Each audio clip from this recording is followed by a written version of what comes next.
Hello, everyone, and welcome to the second interview. Well, the second episode of Indie Time Interview Edition, which is also an abbreviation for iTie.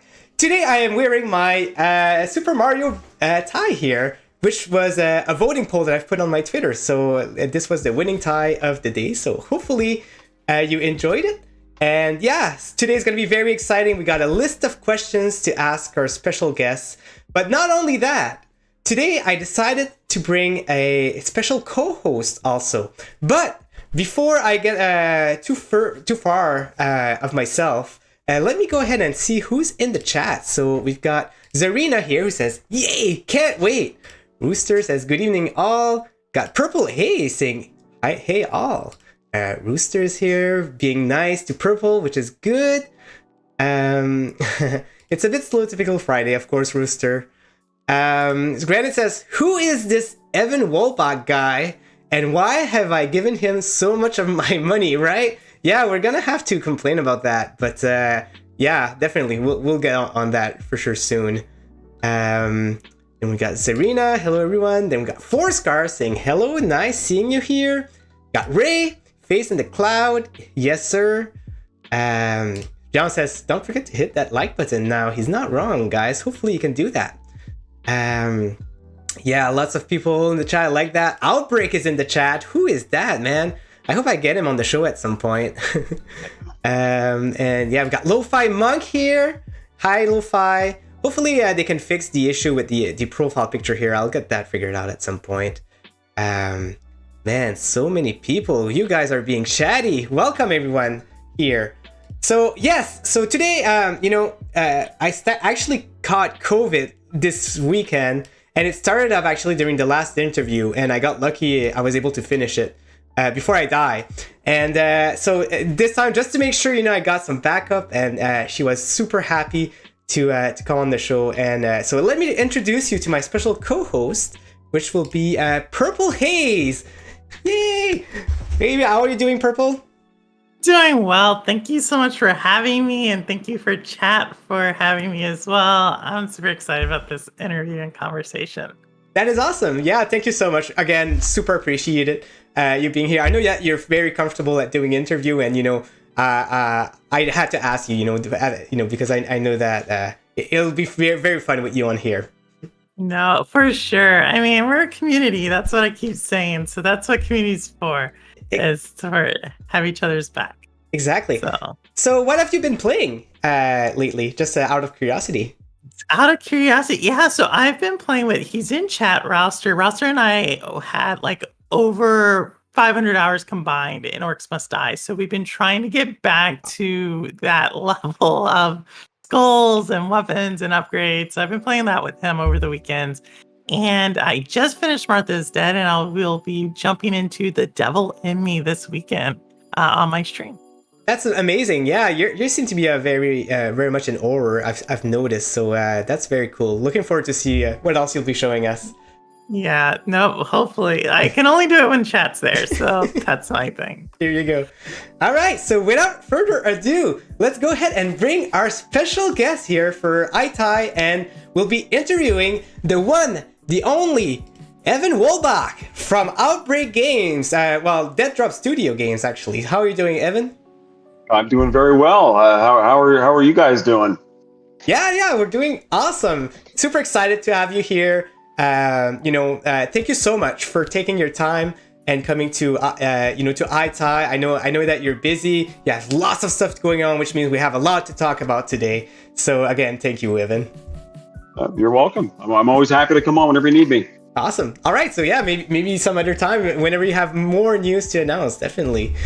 Sure. All right. So what we'll do here, Evan and I, we did some interviews before. But there might be some newcomers today, so we're going to go ahead and start right from the beginning and know more about Evan for the people who don't know. So Evan, let me just get my questions here. Can you introduce yourself for those who do not know you, and tell us a little bit about the history of Dead Drop Studios?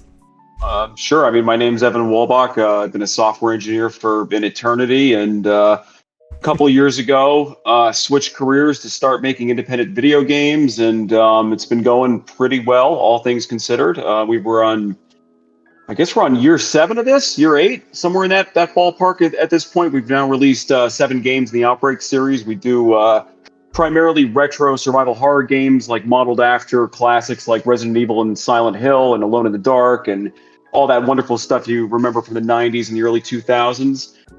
We got a pretty strong niche and a pretty strong community built up because we make very retro style games that just aren't made anymore, and that seems to resonate with people of all ages, thankfully, but definitely in the crowd of us that's approaching 40.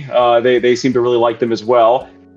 So we've been growing quite a bit. My wife now is basically the partner in the business and helps us create the games.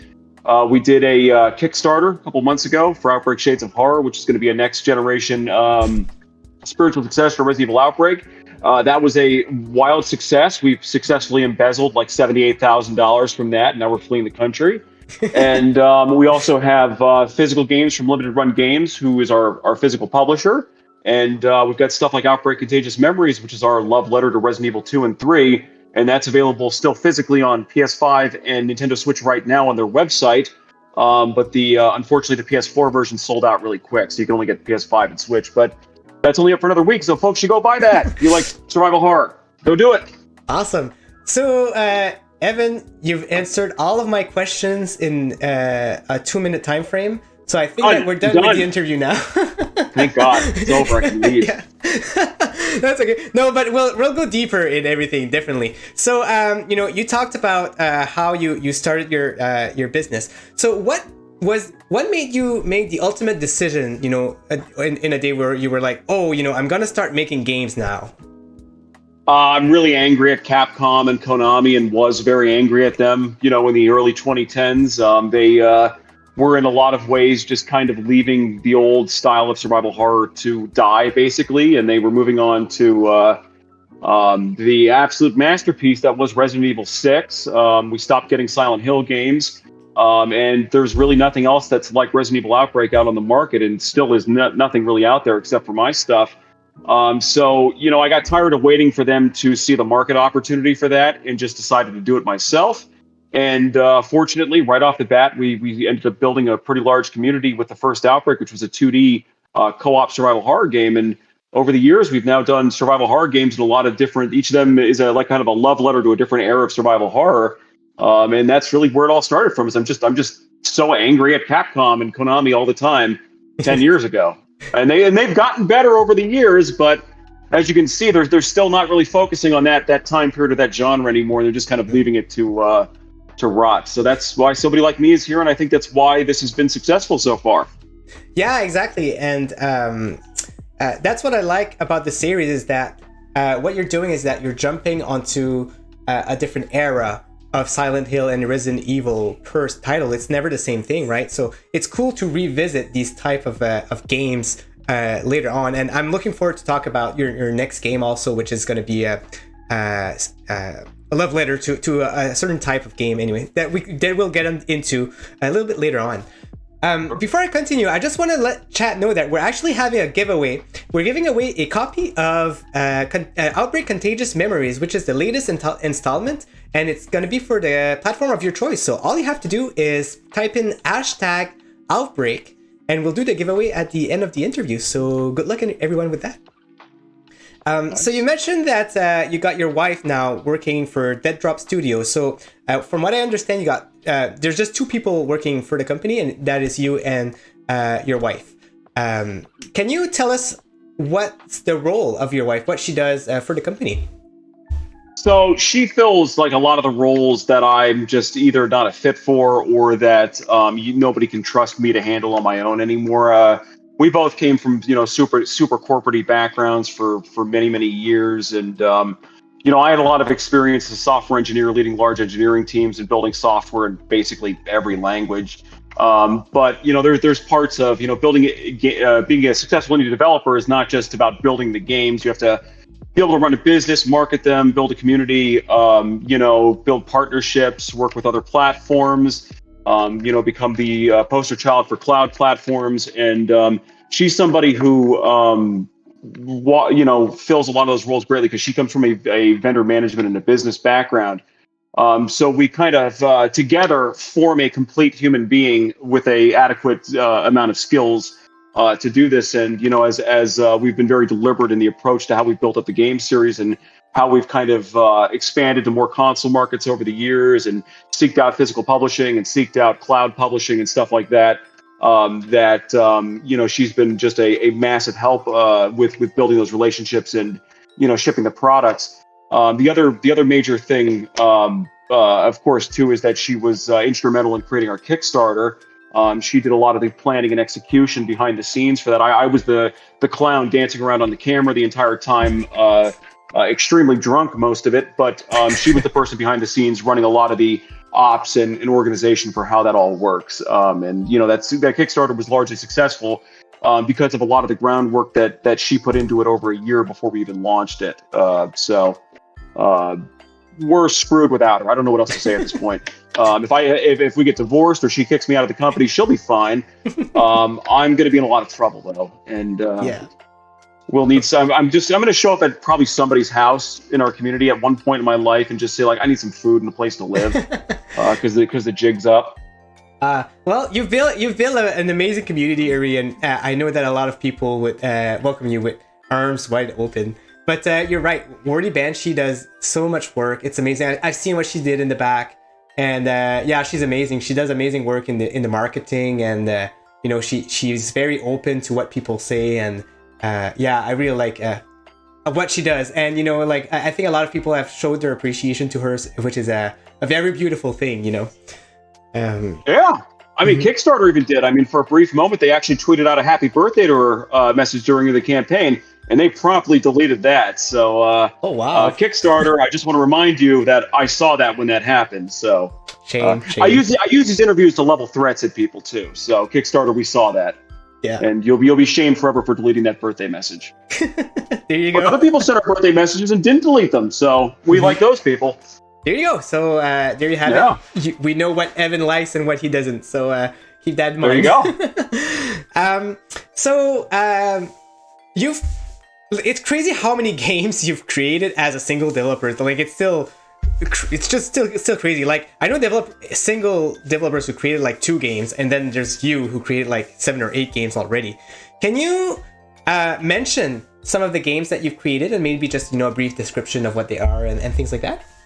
Yeah, absolutely. I mean, the way that the reason why I'm able to create so many games, why me and my wife are able to create so many games so fast, is that there's this tool called Unity, and what you do is you just buy assets off the store, you just pop them in there, and then there's a button that says export to every platform, and you just ship that off and charge about $30 per game, and it's really, really easy. There's really no work that goes into it. But that's what the communities on the internet have told me. But in reality, there's actually a lot of planning and work that goes into that. And we've been able to be successful in, building and shipping these games off because we have very deliberate plans for each of the titles. We scope them out.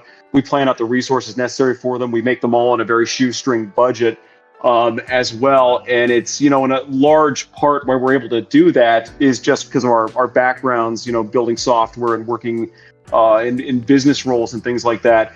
But also just because we don't really let feature creep come in. We don't let perfection be the adversary of good. We ship products based on a feature set that we want to do, based on a game type we want to do. We support them obviously, but we just keep moving on and moving forward and growing the brand. And we've had 7 titles now. Everything from the original Outbreak, which was 2D. That was a 2D overhead co-op game, survival horror game. We did the new Nightmare next, which brought it into 3D with fixed camera angles like old Resident Evil games.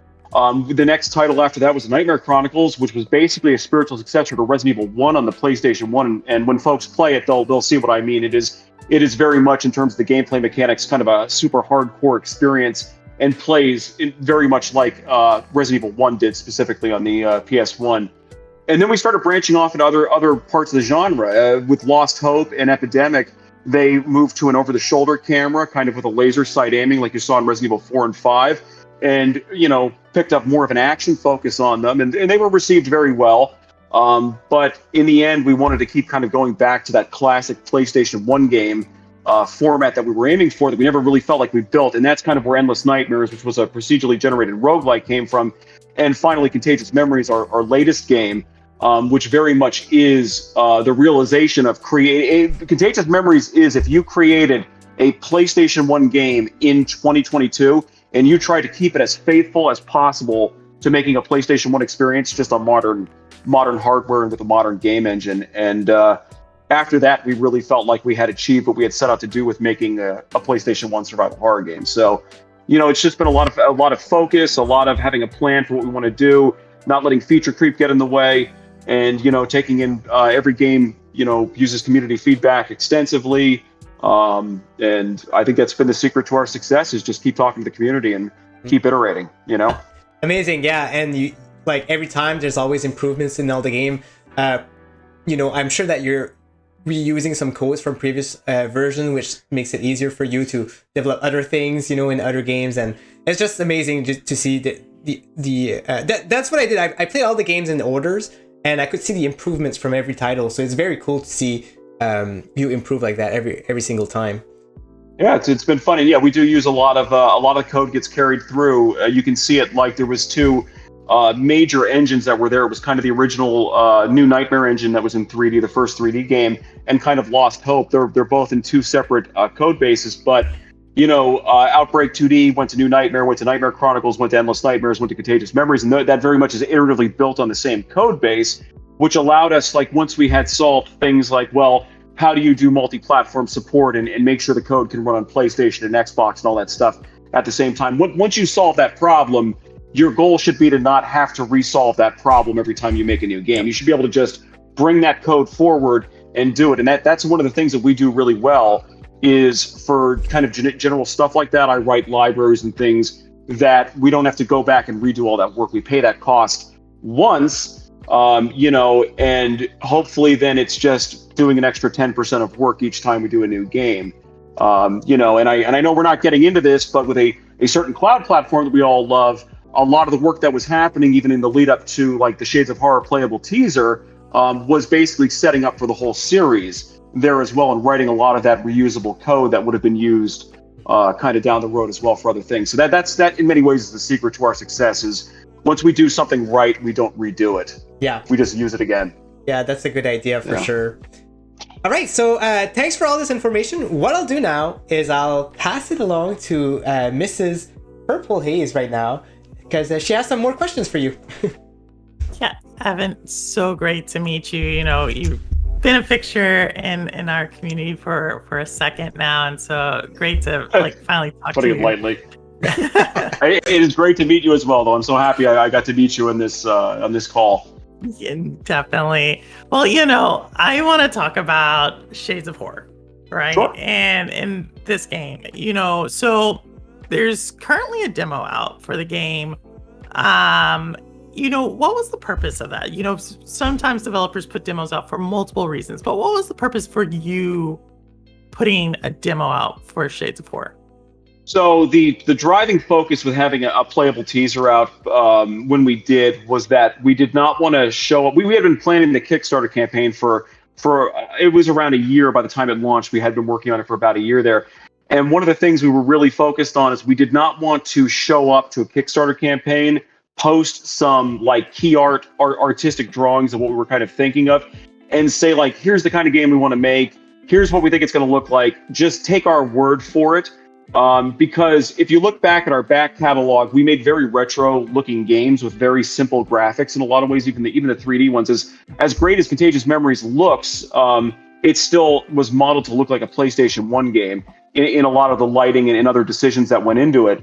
And what we didn't want to do was show up and say, well, look, we're going to build you this awesome next-generation experience, take our word from it, have people look at the back catalog and say, yeah, but you never really did anything like that before, so why should we give you any money?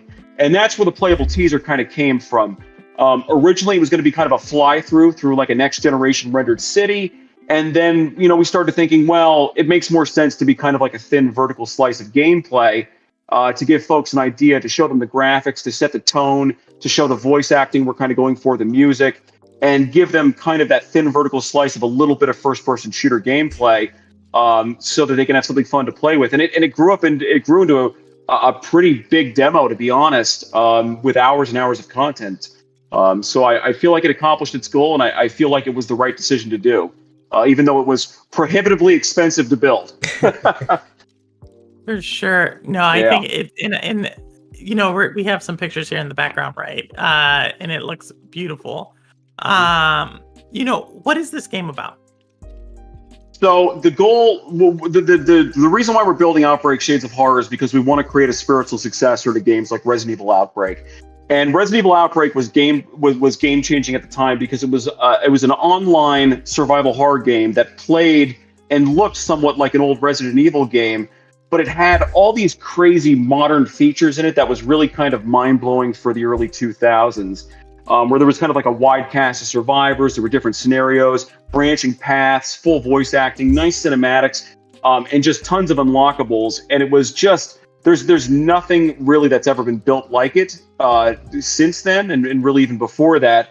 And this game is kind of our attempt at saying, like, all right, we want to build a real cinematic, real next-gen looking spiritual successor to that type of experience that it tried to pioneer, because you really can't get it anywhere else. And that's why we're building Shades of Horror, and that's why it has such a focus on being able to be played through different view angles, like a first-person shooter, over-the-shoulder third-person, or through fixed camera angles like an old survival horror game.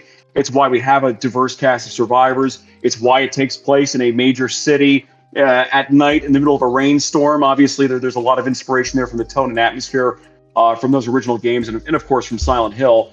And it's just meant to build something that tons and tons of people want, and for some reason these major companies just don't want to do it, and I cannot figure out why, because it's been profitable enough to become a full-time job for me and my wife. So I think those companies are crazy, but what do I know? You know? No. Well, I think everyone who's you know, there's always these pockets of communities of gamers who want those spiritual successors, who love those games in the industry, just for some reason acts as they never existed. So definitely thank you for filling the niche there. So, you know, that you mentioned it already a couple of times, and that's about Kickstarters and you going that route. And so first off, can you tell us about the decision to start a Kickstarter? So obviously it's about raising funds, right? And so when I think about Kickstarters and I think about game development, I think about one of those first really big time Kickstarters that made it in Pillars of Eternity. You know, that's kind of like well known that they blew out their goals and whatnot. In that world, right, they started it because the game was literally gonna die, right? They had like no option, so they had to do it. Why did you start with a Kickstarter? So we were very deliberate in waiting to do a Kickstarter until the time that we did it. We wanted to ensure that our fan base was large enough. We wanted to ensure that we had a project that was compelling enough to do. And we wanted to have a reasonable expectation that if we asked for a kind of honestly sky-high funding amount for an indie game, that we actually had a real shot of hitting it. Because as great as it is to succeed in a Kickstarter, and get all the positive press and the PR and the vote of confidence from your community, failing a Kickstarter can very much be a death sentence to a brand and to a company, and we were very cognizant of that. So the timing and everything in the project was there was no mistake with that. We also knew that it's very difficult to pitch publishers on this type of game. We had certainly tried in the past. You know, we found success with folks like Limited Run Games, who was our physical publisher. And, you know, it's I love Limited Run Games because they understand what we're trying to do, and they understand why retro games are appealing.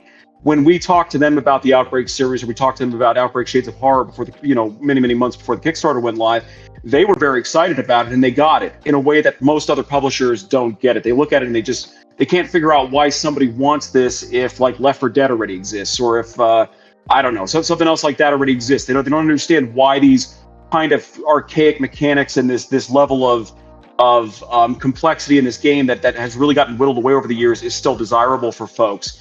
And we knew that, you know, it's not enough to just get somebody like Limited Run on board. We've got to be able to show that the community is interested too. And we knew that the fan community was ready for this kind of project. And that's what everything came together in the right way at the right time. for us to launch that Kickstarter at the end of August this year. And I'm happy to be on the other side of it and say that was clearly a very good idea on our part. The community showed up, and it's really helping us make the case that this is a brand and a business that needs to be focused on and grown and continued forward for the long term. So that's kind of really it in a nutshell. Yeah. No, thank you for giving like that background perspective, like what all goes into it. Because a lot of people would be like, we're gonna just try to raise money, but I think you were very thoughtful about it. To if it does not work out, to your point, that could have been devastating, potentially. And so I don't think a lot of people know that. You talked about like Kickstarter is helping you understand your market, right? How many people are interested in this game, per se. Do you ever think about like what people are basically donating at what tiers? Does that ever play into it? And if so, like what type of like tiers did you provide on your Kickstarter? So we went into it with our fan base has historically been very willing to kind of go the extra mile and pay a premium price for a product they can't really get anywhere else. And when we worked with Limited Run and other publishers on the Kickstarter Limited Run and other platforms on the Kickstarter to understand like the pricing and what we're going to offer for this stuff, we made a really deliberate choice that we wanted to offer like playable games. Like our biggest tiers were our digital game on Xbox, PS5, or Steam. And that physical games was a big part of it. We offered pre-sales for the PlayStation 5 version physically from Limited Run Games for both the standard edition and also a nice collector's edition with a poster, t-shirt, soundtrack CD, and then extras like you could add on a vinyl and stuff like that as well. So we were kind of hoping that folks would be kind of interested in spending $60, $70 with their pledge to really help us, earn money to make the game, but also be able to pay for this awesome stuff that we were offering. And, we were absolutely blown away by the fact that I think the average pledge ended up being, don't quote me on this, but I think it was something like $200 or something was the average pledge. Wow. And people went in very, very large. We had many, many people, picking off add-ons and special things like becoming a playable character, becoming an NPC, and awesome like bonuses to actually help us build the game and stuff like that. And some of those were in the thousands of dollars that people bought multiples of, which was really interesting and exciting to see. I know this is not something we're really here to get into right now, but there was another crowd that played a large role in the lead up to the Kickstarter that helped us understand that it was time to launch it, and that was our friends in the Stadia community as well. Stadia kind of became a thing for us, in April of 2022. It was kind of out of nowhere. And there may or may not be somebody on this call right now who was directly responsible for starting that fire. But over that several months where we were working with that community, they became extremely interested in the series and the games and things like that. And they ended up becoming a very important pillar of the Kickstarter as well. And that's why we ended up offering physical Stadia tiers, which some folks were like, why would you do that? It was a cloud platform. But the biggest request we were getting from people in like the Stadia community was, we want a physical box for our game. And that's where I think it was a $69 or $70 Stadia deluxe set came into play with that, where we're going to build a retro game case like a Sega Saturn, Sega CD case with a comic book, with a Stadia controller skin and stickers. And even though Stadia is shutting down in January, we're still going to build and deliver on those for folks. I'll be the #1 Stadia merchandiser builder in 2025, most likely, out of the entire world at this point. And they were really critical to helping us find success in the early part of the campaign. Unfortunately, though, when the announcement for Stadia to shut down did happen, the pendulum swung the other way very hard, and a lot of those folks did pull out of the Kickstarter. And, a story that we tell a lot towards the end of the Kickstarter was, we were always hoping to find this surge at the end of it to help us get through a lot of our stretch goals, like things like cross-platform multiplayer. And it's funny, we did see the surge at the end of the Kickstarter, but we also saw an opposing surge of folks pulling out, and it kind of evened itself out. Yeah, and we probably would have gotten to cross-platform multiplayer and stuff had that unfortunate event not happened on the 29th. But, it's worth noting that a lot of those folks in all these different communities, it was a lot of their feedback coming together that shaped this Kickstarter and really informed what we should offer when we were going to offer it. And there was just some craziness along the way that nobody could have really foresaw. But we still got it funded, and we're still building the game. And that's still an awesome thing to be able to end on with that. No, definitely. Yeah. Well, kudos to you, for just keeping it there. And I think there's, I actually got to know the Stadia community a little bit, and they're still there. So, Yes, they are. definitely in spirit for sure. Yeah. But, similar to Pillars of Eternity, right? You knocked your funding goal out the park well ahead of schedule. Mhm. And for Pillars of Eternity, what they did is they started adding on new goals, right? If we get to 1 million, we're gonna add on to a level. If we get to 2 million, we're gonna add on to another character. They kept doing that. And you Yeah. kind of mentioned it already. But can you talk to us about, like, did you have stretch goals? And if so, did you achieve them? Yeah, so we had we had done a tremendous amount of market research leading in the year leading up to the Kickstarter, seeing what was working and what wasn't working.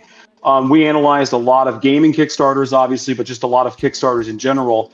And for our stretch goals, we looked at kind of what excited communities and what didn't. Things like offering like a cosmetic thing, like, oh, we'll do like a different skin or something, or we'll give you a wallpaper for your desktop. Stuff like that did not drive enthusiasm. It was things like major game-changing features that folks wanted, and it was seeing that those were the more successful Kickstarters, and that's where we focused a lot of our stretch goals. So our first stretch goal after we had to hit the funding goal in the first 8 days was AI Survivor Teammates, which coincidentally is the most requested feature across the entire series to bring in. And we set that as our first goal, and we achieved that well in advance. I think at the end of the Kickstarter, and that had been like I think that was 72,500 to hit that goal.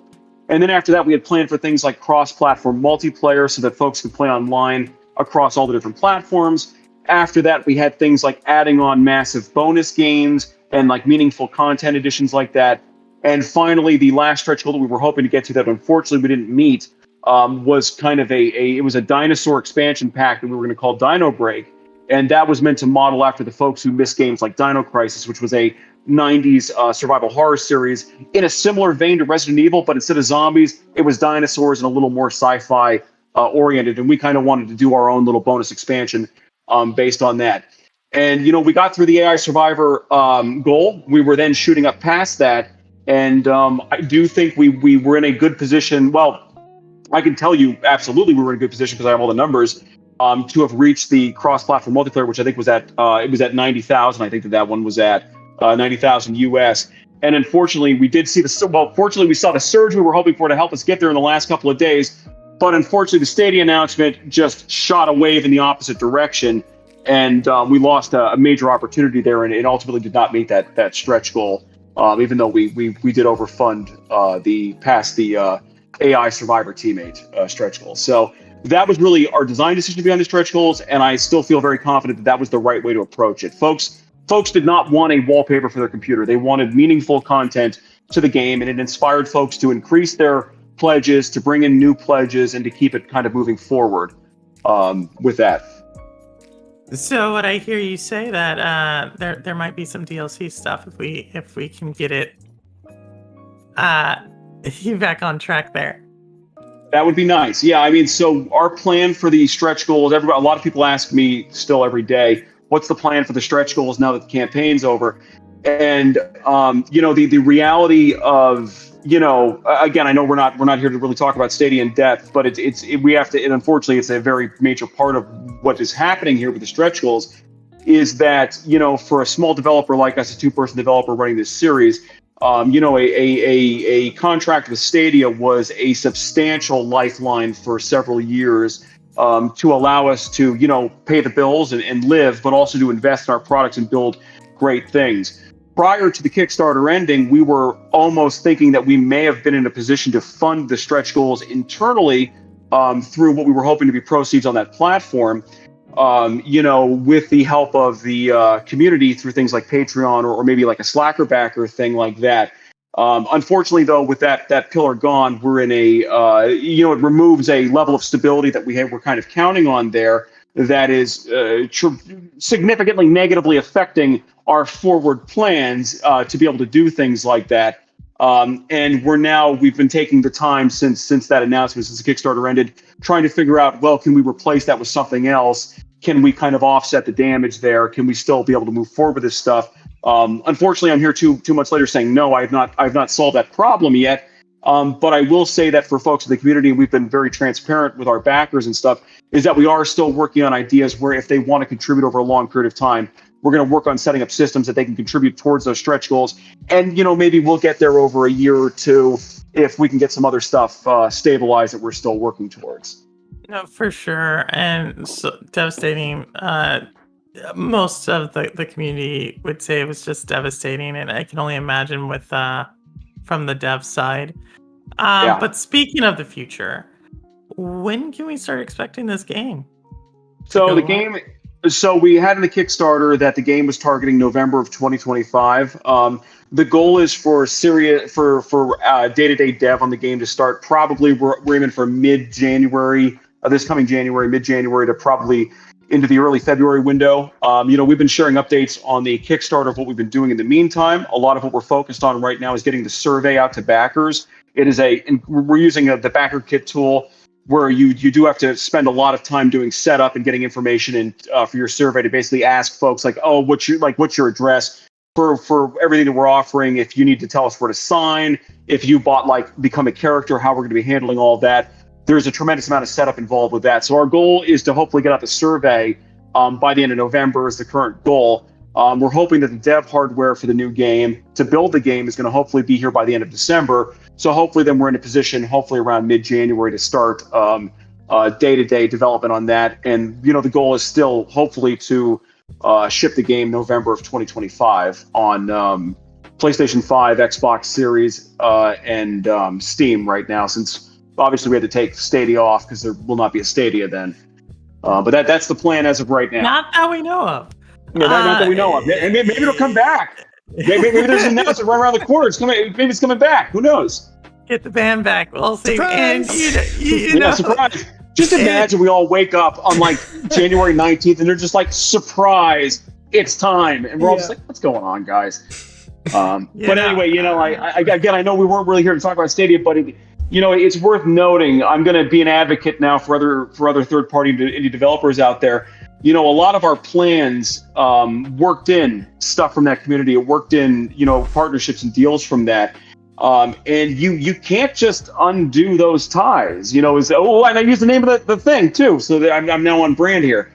But it's for a company like us. To say it was devastating is the understatement of the century. But you have to think of other third-party developers out there who maybe haven't shipped 7 games, who maybe had not just gotten through a successful Kickstarter, who maybe, did not have physical products getting published at the same time. The damage to the typical indie dev out there is significant, and puts folks in a difficult position to continue development or things that they were planning on. And you simply cannot just turn on a dime and say, well, all right, now we're going to go to Amazon Luna or something like that. It simply doesn't work that way. So, one of the things we try to be transparent about with folks with the Kickstarter is that you're going to have to give us a little bit of time and flexibility here as we kind of figure out what's happening, because we were planning to more or less jump right into this thing, and now it's like, oh, we got some other stuff we got to figure out now. And many other developers are in the same boat. So again, I can't not advocate for other third-party devs, and you really can't sugarcoat this too much. It's a difficult situation a lot of folks find themselves in. And I've been very vocal on streams since that event that, folks who are on the internet saying mean and awful things about the platform, that doesn't really help anybody.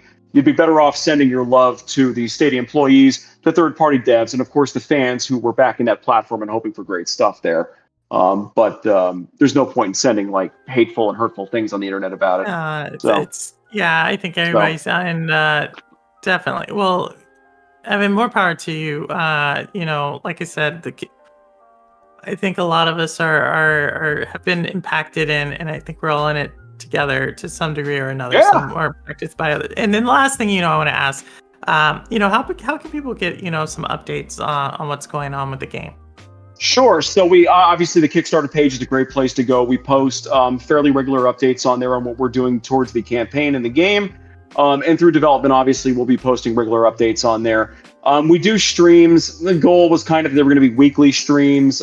They're kind of, I'd say, if you really clocked it after the campaign, they're probably more like bi-weekly streams at this point. But you can usually find us if we're going to be streaming. It's on a Thursday night, usually around 7 o'clock Eastern U.S. time.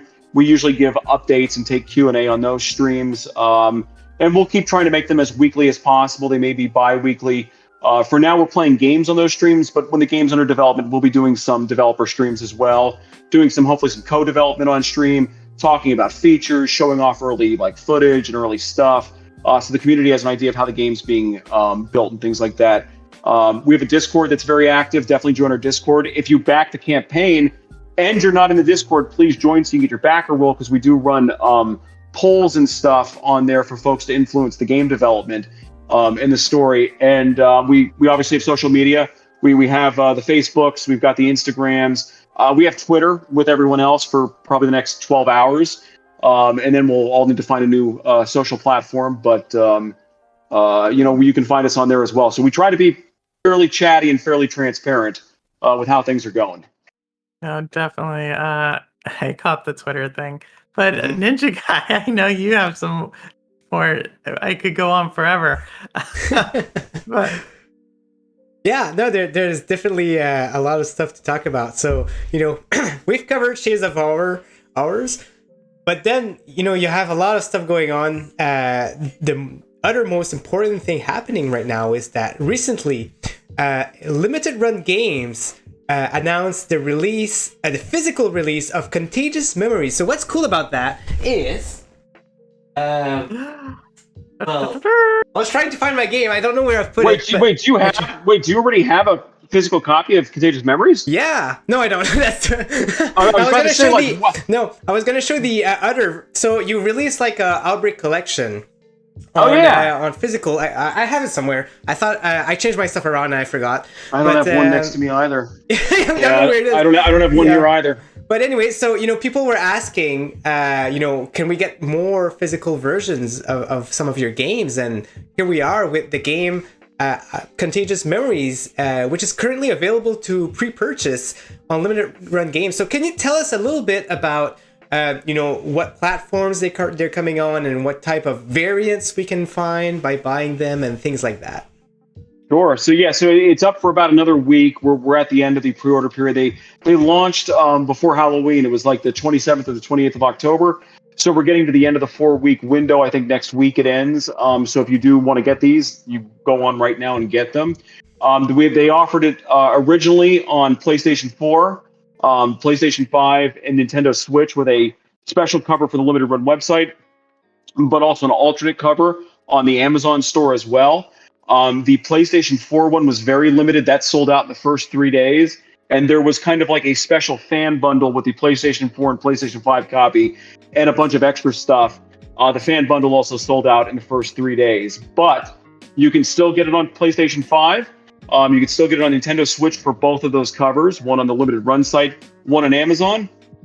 And this is a game that is custom built from the ground up for each of those platforms. So it's not like it's just the same code running across all the different platforms. The PlayStation 5 version offers, tremendous graphics and improvements over the PlayStation 4 version. Things like real-time reflections across the game, awesome dynamic shadows, improved weather, just tons of other awesome bells and whistles are on there. And obviously it runs great and looks great, both in single player and co-op mode with all those bells and whistles on. But there's also a Switch version, which I'm very proud of as well. It's probably the best Switch port I've ever done. So you can get the game and play it portable. I'm very happy with how the Switch version runs. It runs at a pretty solid 30 frames per second. You have a lot of performance mode and quality mode options to make it look as good or run as good as you'd like to see if you want to bump up the frame rate quite a bit more. I think it can go up to 60.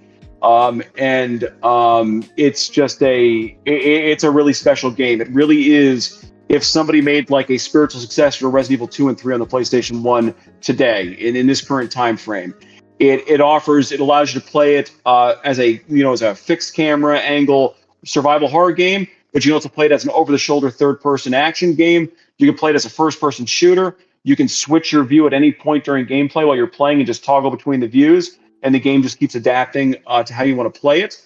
It offers it's a full single player story with cutscenes, super cheesy voice acting, and you can optionally play the entire game in 2-player split screen if you want as well, through the whole main game and through the massive bonus mode that you unlock at the end of the game. And there's a whole in-game points store where you can unlock bonus modes and modifiers to the game.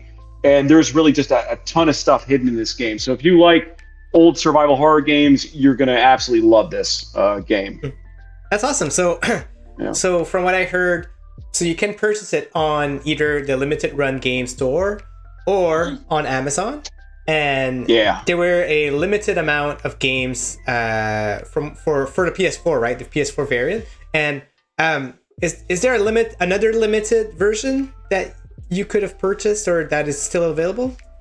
Well, yeah. So the PlayStation 5 one's limited. The PlayStation 5 version is a limited run games release, so it's actually numbered. Okay. So that one's only available during the pre-order window. They're never going to reprint the PS5 version. So if you want that, this is your time to order it during the window.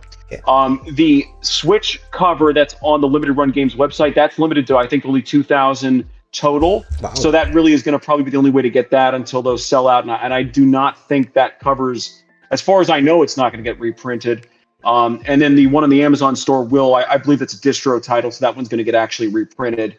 But yeah, that's what I'm saying is you really can't wait on these. If this is something you want to snap up, grab them now, because once it ends in a week, you're going to have a lot more trouble getting a lot of these different versions. And I mean, I was amazed at the demand for the PlayStation 4 version. That's selling out in 3 days alongside the fan bundle was really cool to see as well. So that was really cool to see just all the demand there right out the gate for it. Yeah, for sure. So basically, right now, almost all of your games are physically available, except Endless Nightmare, which is the 6th installment, right? Well, let's qualify that. The Outbreak collection was the first 5 games that was only ever made available on PlayStation 4. Yes, and that was a limited run games release, so that one's never going to be reprinted. So if you are playing on PlayStation 4, what you said there was correct, because you could have the Outbreak collection, and now if you grabbed one of those Contagious Memories PS4 copies, you're only missing Endless Nightmares. And how do we get to Endless Nightmares selling physically? Well, these physicals have to sell great to make the case for it, like we say with everything. But we've never done the Outbreak collection on Switch. We've never done the Outbreak collection on PlayStation 5 for the first 5 games. So they haven't been available there physically. But again, if folks buy these in droves, it helps us make the case for stuff like that. And Endless Nightmare still has not had a physical release in any form.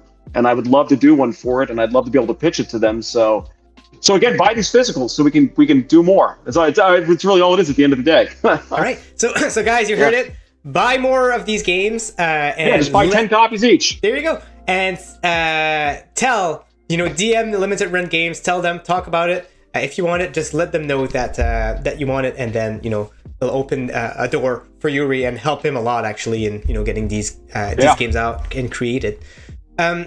So with Stadia, and it's something that I like that we just keep going right back into this beehive. Right? We can't help ourselves with this, but continue. I'm sorry.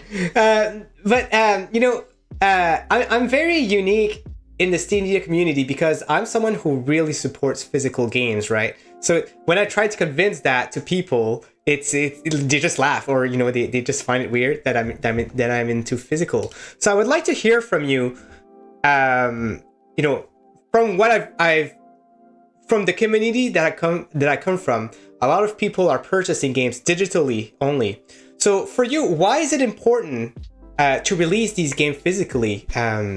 Why do you think that you need them, or why is it an achievement for you to get them physically?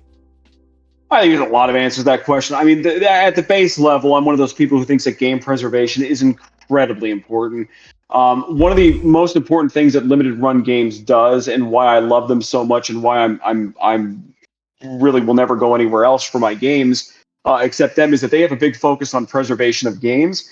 And limited run, when they release physicals, those games are meant to run right off the cart or the disc with the patches already preloaded, without having to have internet access to that, stuff like that. And what Douglas and Josh and their team have done there is really help build a catalog of games that in any other universe would have only been really available digitally. Because how does somebody my size have the money or the infrastructure to publish a physical game? They're basically ensuring that those games will continue to exist in the future and be playable 10, 20, 30, 40 years from now, because they're building this large catalog of what would have only been digital games. So, I mean, the most important reason why I care about digital games is game preservation at the end of the day. But if you look at, like, if you ask what is the public service they're providing, that really is it. That's really the main thing there. But I'm also somebody who is approaching 40, so I have a lot of memories of boxed games in my childhood on like Atari and the original Nintendo and the Master System and stuff like that, and all through most of my life. And I value being able to buy a physical product personally, and to see my work created physically and being sold on store shelves, is just an amazing achievement, and it's something I've wanted my entire life. So there's that selfish factor there too, where it's achieving a lifelong dream for me, and that's why I'm very eager to keep working with them, and really hoping everybody shows up and buys the games right now, so sales are good, so we can keep doing them. That's it. And it's also another revenue opportunity for small-time devs like myself that in any other universe would have not been able to have a physical game. It's great to be we're on all the digital storefronts for all the consoles and for Steam on PC. But again, partnering with Limited Run and being able to sell physical games helps provide additional revenue to help us keep our business stable, to help us build more awesome games. A story that I tell a lot of people is when the Outbreak collection in 2021 came out, or when that was a thing, not when it came out, but when it was in pre-order, working with Limited Run was one of the most important things we did to help us understand how to improve the quality of our products and our business, and be able to have the funds to do it through that release. And it's not a coincidence that if you look at the games we were releasing prior to the Limited Run games first release and after, the quality jump has been tremendous in the games that we've been releasing, with Endless Nightmares, with Contagious Memories, with Shades of Horror. It's become almost like a generational leap each game for us, and it's because they've showed us how to build and market our products properly, how to do proper key art for that stuff that looks professional and awesome. And we actually just finished redoing all of the key art across the entire Outbreak series. If you look in the digital stores, we have this beautiful high-resolution hand-drawn key art now for all the titles there. So definitely check it out for legacy titles.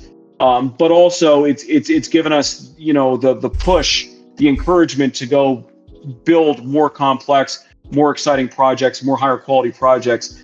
And that's why working with Limited Run is probably the most important thing that happened to us in the series history.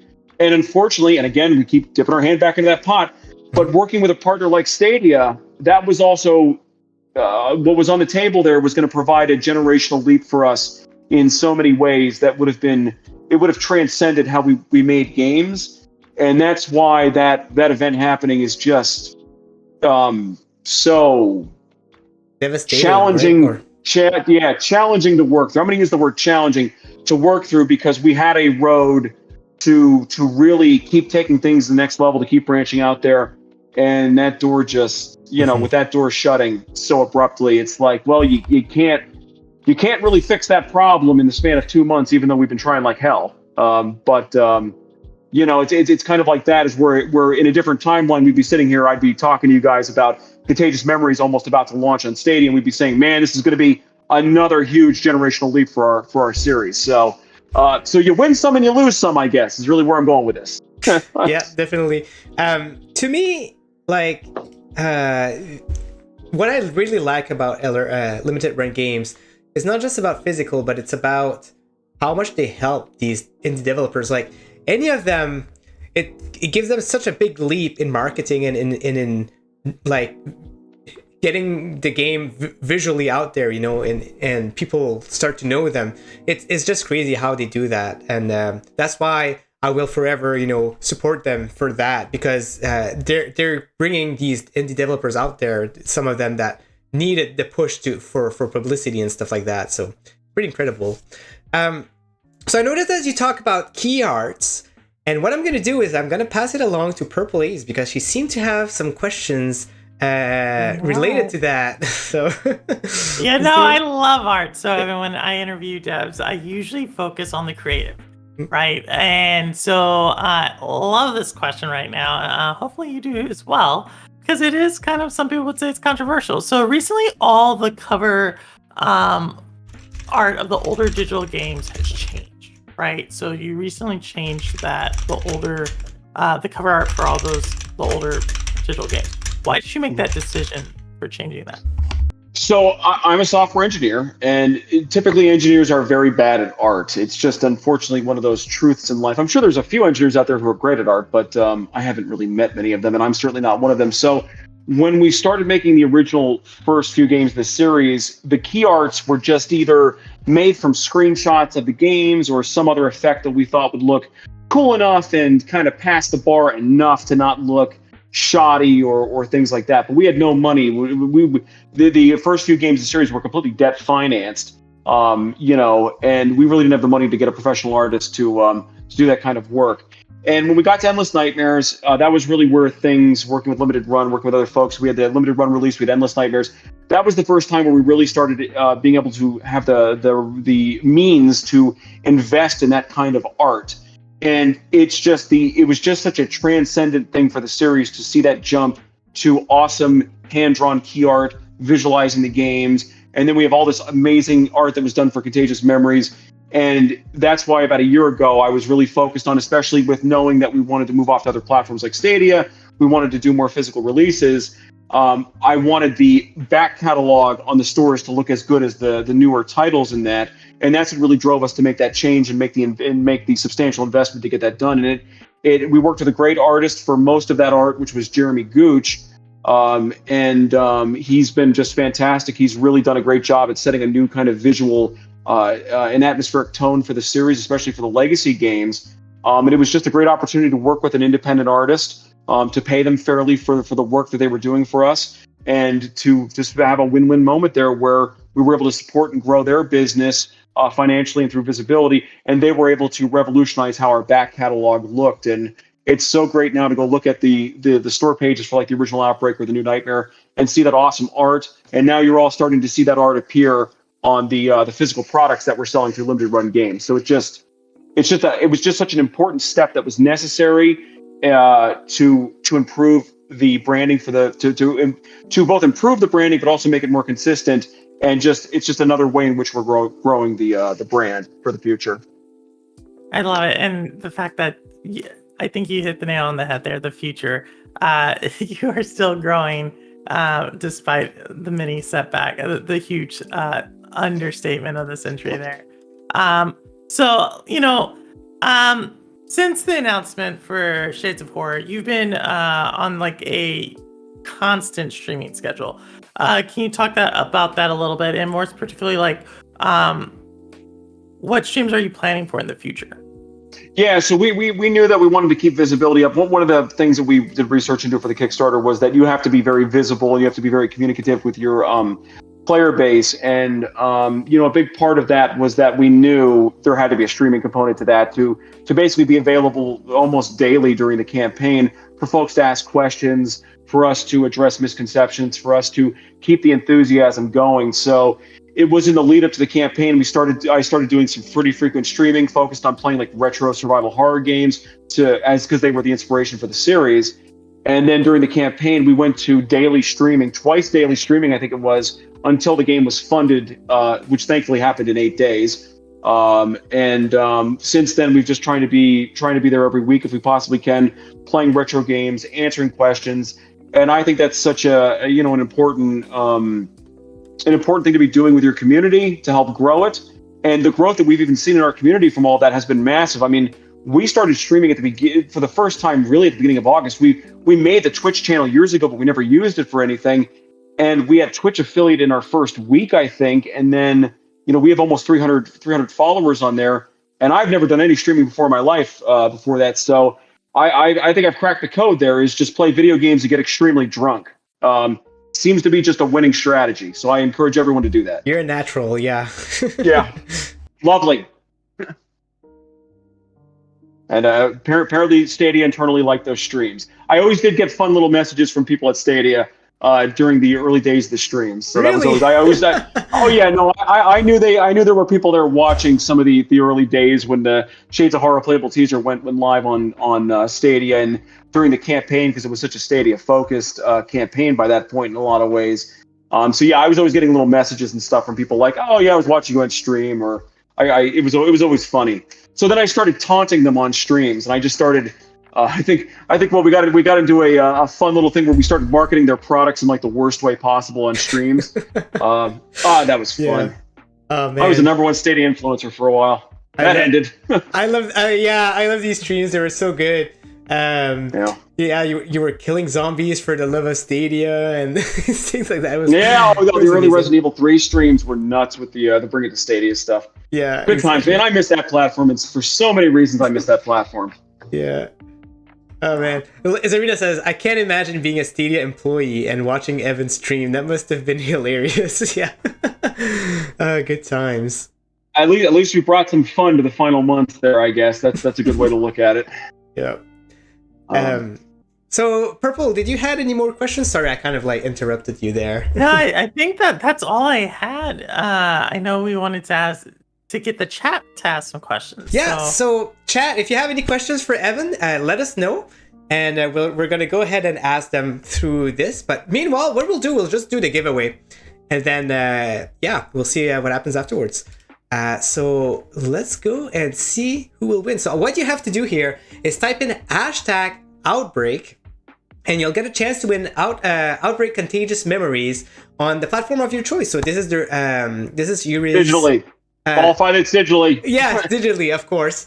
And you'll get a chance to win it. It's the latest installment of Outbreak. It's a really fun game. I finished it twice, I think, and played it on stream with Yuri once. He yelled at me very much. I cried, but oh god, that was a great stream. I think at one point I was just screaming at you. Oh yeah, oh yeah, but it was all fun. It was all fun. Oh, it was epic for sure. All right, let's do the giveaway here. So who's the winner? The winner is drum roll. Crow Resin. Congratulations, my friend. All you have to do is write something in the chat, and you will win a copy of Outbreak. So just need to say something here. We'll give you let's see here, about 1 minute. Oh, there you go. You are. So congratulations, Crow. You have won a copy of Outbreak. Hopefully you enjoyed the game as much as I did, because oh my gosh, it's quite an adventure. So thank you so much. We've got one question here in the chat before we ended. Zarina asked, Evan, what are you planning to stream live sessions of developing... What are you planning to stream live sessions of developing Shades of Horror? Or maybe like she's asking when. When do you plan on streaming those? Probably once we get a little further in development. I mean, there's not going to be a whole lot of exciting things to show off in like January or February, but hopefully as the game starts getting built and we start being able to talk about how characters are getting built and things like that, we'll be able to do some fun streaming. We'll be able to do like some really prototype playthroughs as like character control comes in, as locations start to get built. You know, fun stuff like that. We'll probably do some dev streams and stuff around that. Awesome. So probably a couple months into development, I would say. We'll see where things go. Okay, perfect. Yeah. Bruce is asking a very legitimate question here. He's asking, "Where's the tequila?" We're not. I don't drink on other people's streams because I need them to not get banned for having me on. Oh man, yeah. Well, maybe next time I'll allow it. But it's still fun whatsoever. All right, guys. So this is it for today. Thank you so much, everyone, for coming in to today's episode of iTie. It's very fun. I'll be announcing the next week's interview sometime next week. Hopefully, we get to see you guys there. But before that, Yuri, where can people find you? Discord. We have a Discord, Twitter for the next 9 hours or however long that lasts. We're on the Facebook, we're on the Instagrams, we stream on Twitch every other week or so, every week sometime in that thing. You know, you can always hit us up on the Kickstarter page. You can post comments there and reply to the posts. And that's probably it. But I'm always in Discord, so if you want to get a hold of me, just go to Discord. Awesome, thank you. Yep. And Purple, thank you so much. You killed it today. Thank you for having me. This is such like a thank you for having me. Oh, it's awesome. Yeah, super appreciated. I don't know if my voice would have handled the whole interview. So again, I'm going to ask for better help. So where can people find you, Purple A's, and what do you have planned in the near future? Yeah, so normally people can find me on Sundays and Thursdays at 8 p.m. Eastern on my channel, Shades of Purple. And Sundays I do gameplays, and on Thursdays I do interviews. So this Sunday I will be doing a gameplay or playthrough of The Devil in Me. And this Thursday coming up, I will not actually be streaming because it is Thanksgiving in the United States. And so will not be streaming, but I will be picking up the interviews on the 1st of December. Very exciting stuff. Yeah, looking forward to it. Oh man, I wanted to watch your last one. Was it yesterday or 2 days ago? But I got busy right at that time. But I really want to go ahead and watch these. They're so much fun. All right, well, get better, Ninja Guy. Like, that's what we need, a healthy Ninja Guy. Yeah. So. I hope you feel better soon, dude. COVID's awful. Thank you. Oh man, Hang in there, man. I'm really hoping for next week that I'm at 100%. I would love that. But until then, cool. I'll be doing some sleeping. All right, thank you very much, guys. Thank you. And all right, I gotta bounce. Thank you, guys. All right, thank you, and see you guys next time. Bye. Thank you.